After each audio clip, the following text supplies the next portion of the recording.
Salam sejahtera Pak Teguh dan teman-teman semuanya. Saya Cita dan rekan saya Susi Tantono akan mempresentasikan budaya populer dalam etnis Tionghoa. Jadi yang kami ambil adalah bahasa dan istilah serapan dalam bahasa Indonesia.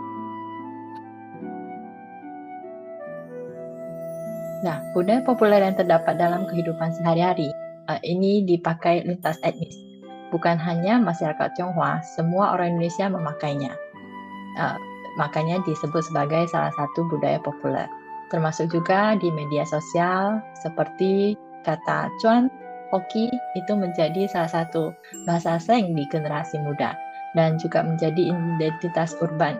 Banyak muncul di mall, marketplace, TikTok, dan bisnis UMKM.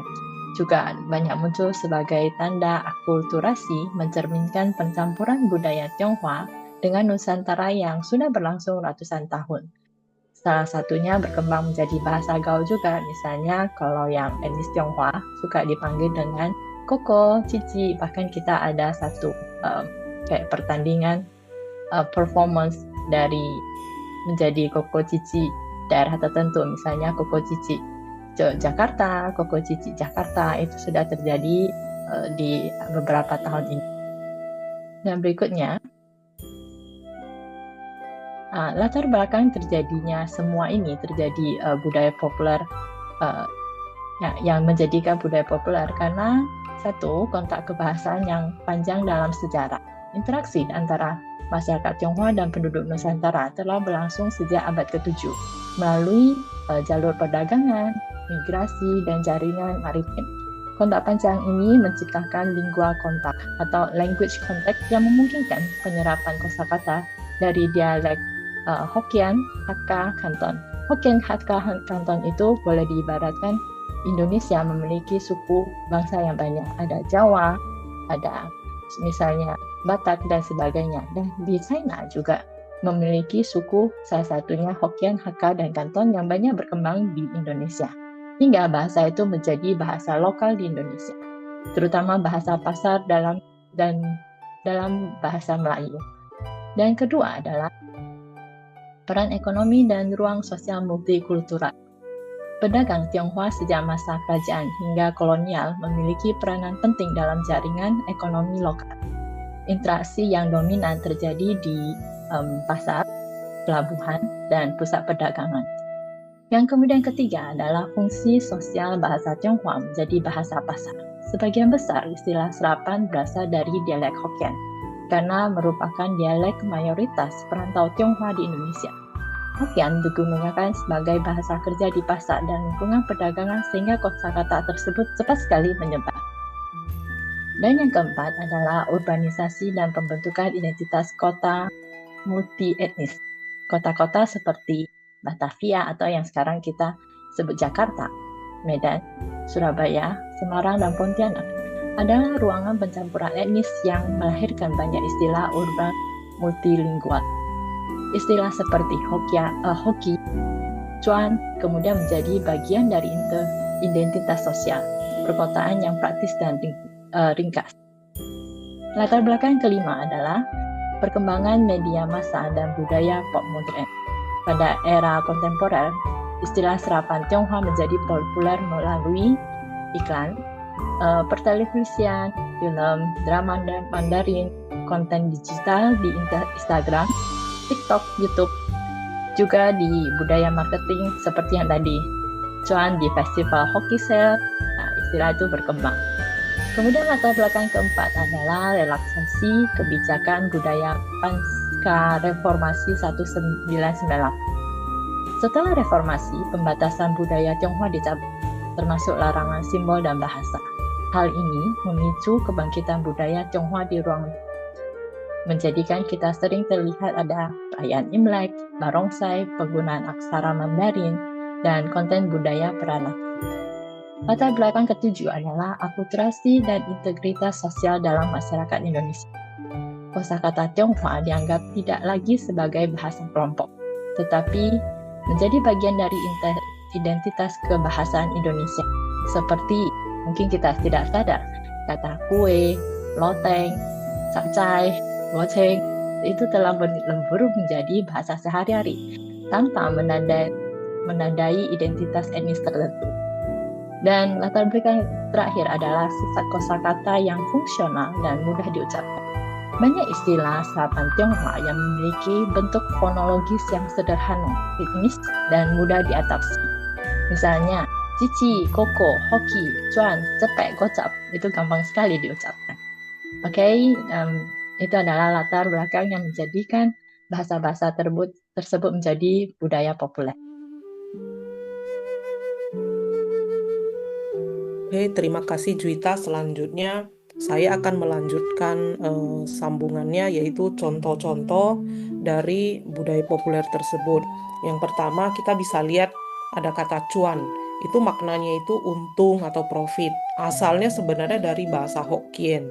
Cuan gitu, ada tulisan Mandarinnya. Penggunaannya di bisnis, saham, jualan online ya di zaman sekarang. Contohnya gimana jualannya, cuan nggak? Kita bisa lihat di contoh gambar ini, sampai di mana-mana orang beriklan juga dia pakai kata-kata cuan, dan kebanyakan orang sudah mengerti di masyarakat Indonesia ya cuan. Dulu nggak ada. Yang kedua, kata hoki. Hoki itu maknanya keberuntungan. Asalnya juga dari bahasa Hokkien. Hok itu ya artinya keberuntungan, ada tulisannya juga. Semakin populer dipakai di zaman kekinian ya, di konteks di game, di judi. Maksudnya judi di sini yang game-game yang berupa yang positif ya. Hingga percakapan santai juga orang sering pakai kata hoki. Contoh, hari ini hoki banget. Nah, ini orang sudah paham hoki. Terus yang ketiga itu, nah inilah yang disebut Juwita tadi, koko, cici. Ini udah semakin banyak ya masyarakat menggunakan kata-kata ini. Maknanya untuk panggilan kepada kakak laki-laki atau kakak perempuan keturunan Tionghoa. Asalnya dari ko, yang Mandarinnya itu ke gitu ya. Cici itu cie, tulisannya Mandarinnya juga begitu. Populernya dipakai di mall, di restoran, di mana-mana lah, menjadi bahasa yang gaul. Koko, cici, mau pesen apa, contohnya seperti itu. Berikutnya contoh yang lain itu seperti tauge. Tauge itu kan kecambah, kacang hijau ya. Asalnya dari bahasa Hokkien tauge gitu. Dia udah menjadi populer juga, jadi di pasar-pasar di mana orang sudah paham, udah umum. Yang kelima itu teko atau toko ya, maknanya tokonya tempat jualan. Asalnya itu dari bahasa Hokkien, teko gitu.